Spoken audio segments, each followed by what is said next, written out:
안녕하십니까. 거꾸로 투자하는 쇼킹 부동산입니다. 오늘 영상 주제는 이 상황에서 이렇게 흘러간다고 현재 서울 아파트 시장의 반전에 대해서 소개를 드리겠습니다. 오늘 내용 중요합니다. 영상 전에 구독과 좋아요 부탁드립니다. 2024년 쇼킹 부동산 시장 전망 기억나시나요? 1분기 약세, 2분기 상승, 3분기 상승, 그리고 4분기 때 금리에 따라 달라질 거라고 말씀드렸죠. 올해 수도권 부동산 시장 3분기 때 특히 강력한 상승이 일어나서 집값이 한 단계 점프했고 선호 지역 같은 경우는 이제 전고점 수준까지 올라간 상황이 됐습니다.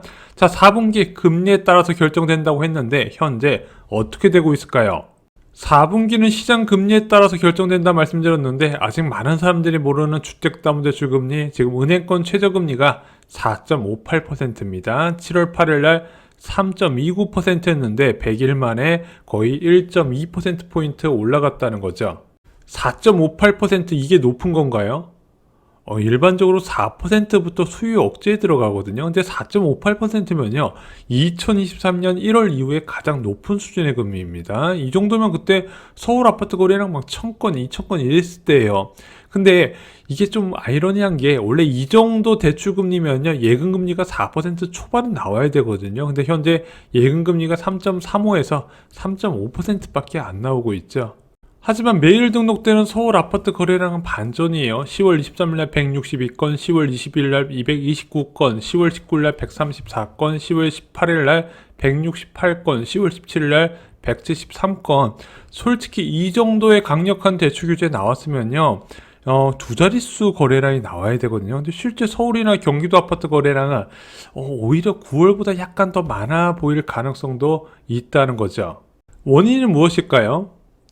일단 6월, 7월, 8월에 거래가 많이 터지지 않았습니까? 이때 거래가 많이 터지면서 매도한 사람들이 좀 관망이 들어갔어요. 왜냐면 매도하고 나서 잔금을 딱 받았는데 정부가 이제 8월 달에 공급 대책 쏟아내고 대출 규제 하다 보니까 좀 주춤하다 이런 얘기를 들어보니까 좀 관망 자세로 들어갔거든요. 근데 10월 17일 전후로 해서 금리 인하가 단행됐고 금리 인하 전부터 좀 매수세가 많이 유입됐다는 이야기가 있습니다. 그래서 제가 볼 때는 6월, 7월, 8월 매도자가 일단 대기 수요로 전환됐다가 일부 매수에 합류하면서 거래가 찍힌 게 아닌가 생각이 듭니다. 그래서 제가 드리고 싶은 이야기는 이례적으로 높은 수준의 이제 대출금리가 형성됐어요. 좀 제약적인 수준인데 그런 제약적인 수준에도 불구하고 거래가 꾸준히 나오고 있다는 점을 말씀드린 겁니다.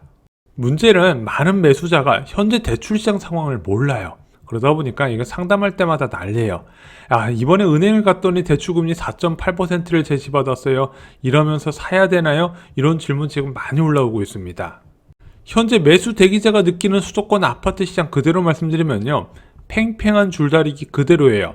지금 호가에 안 사겠다는 매수자, 그래서 나는 싸게 살 생각으로 가고 있는데 그리고 싸게 사야 될 정도의 금리인데 매도자는 전혀 안 깎아주거나 깎아줘도 조금만 깎아준다는 거죠. 근데 이거 가격이 이제 7월달과 8월달에 집값이 많이 급등하지 않습니까? 그 베이스에서 조금 깎아주다 보니까 매수자 입장에서는 비싸다고 느끼는 거예요. 그래서 높은 호가와 대출금리에 지금 매수자들은 대혼란에 겪고 있는 상황이다, 이렇게 말씀을 드릴 수 있을 것 같아요.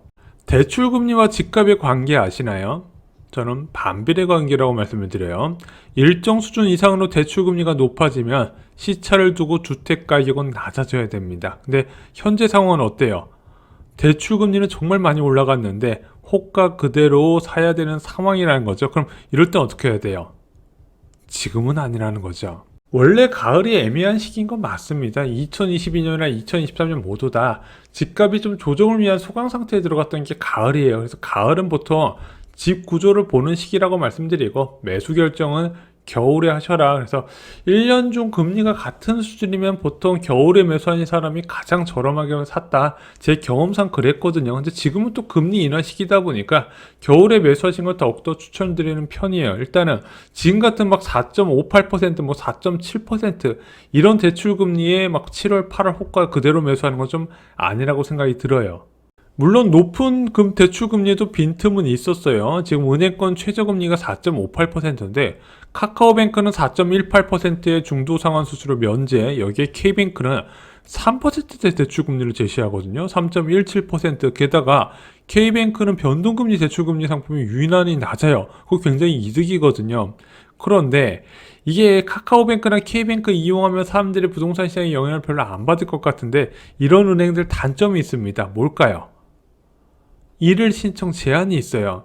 뭐 국민은행이나 우리은행이나 신한은행 이런 데는 막 전국에 지점망이 다 깔려 있고 거기에 직원들이 있다 보니까 동시에 대출 신청 접수도 받고 심사도 할 수 있는데 이런 데는 이제 신청 제한이 있다 보니까 요즘 어떻다 이 대출 신청해가지고 대출 승인 나기가 하늘의 별 따기 수준이라고 하더라고요. 그리고 이금융권도 좀 대출 금리가 낮은 데가 있어요. 그래서 은행권보다 지금 이금융권이 오히려 더 낮은 역전 현상이 나타났는데 이금융권에서 대출 받으면 뭐가 유리하죠?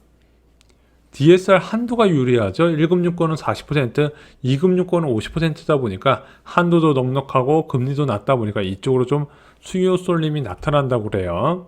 그러자 금융위원회가 개입을 했습니다. 10월 23일 기사예요.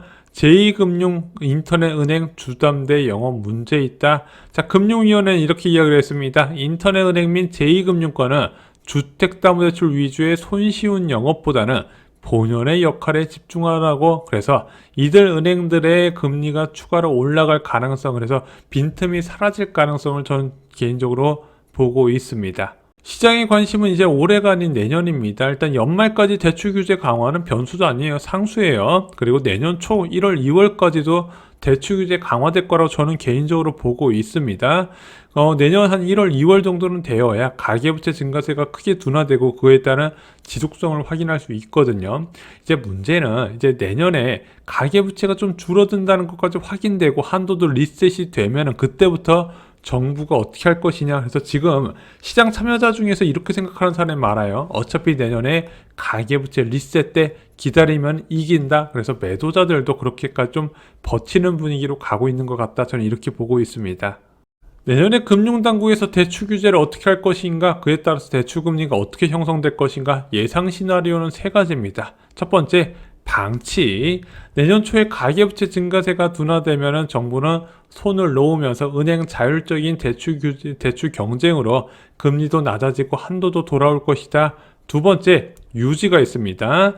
현재와 같은 주택담보대출 금리를 계속 높은 수준을 유지하면서 한국은행이 금리 인하를 할 수 있는 환경을 조성한다. 단 이 유지를 할 경우에는 아무래도 예대 마진 확대에 따른 비난은 좀 피할 수가 없겠죠. 그래서 요거를 장기적으로 1년 내내 유지할 수 있을 것인가 저는 개인적으로 좀 회의적으로 보고 있습니다. 마지막으로 주기적 관리가 있습니다.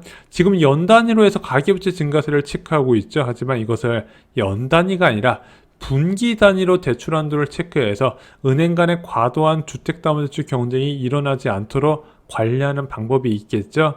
자, 예상 시나리오 세 가지 제 생각을 공유 드렸습니다. 여러분들은 내년에 금융당국이 가계부채 관련해서 대출 규제를 어떤 식으로 할 것인지 의견을 좀 댓글로 말씀해 주시면 저한테 큰 도움이 될 것 같습니다. 오늘 준비한 소식은 여기까지입니다. 오늘 영상 도움이 되셨나요? 도움이 되셨다면 구독과 좋아요 그리고 부동산에 관심 많으신 분들께 이 영상 공유 꼭 해주시기 바랍니다. 감사합니다.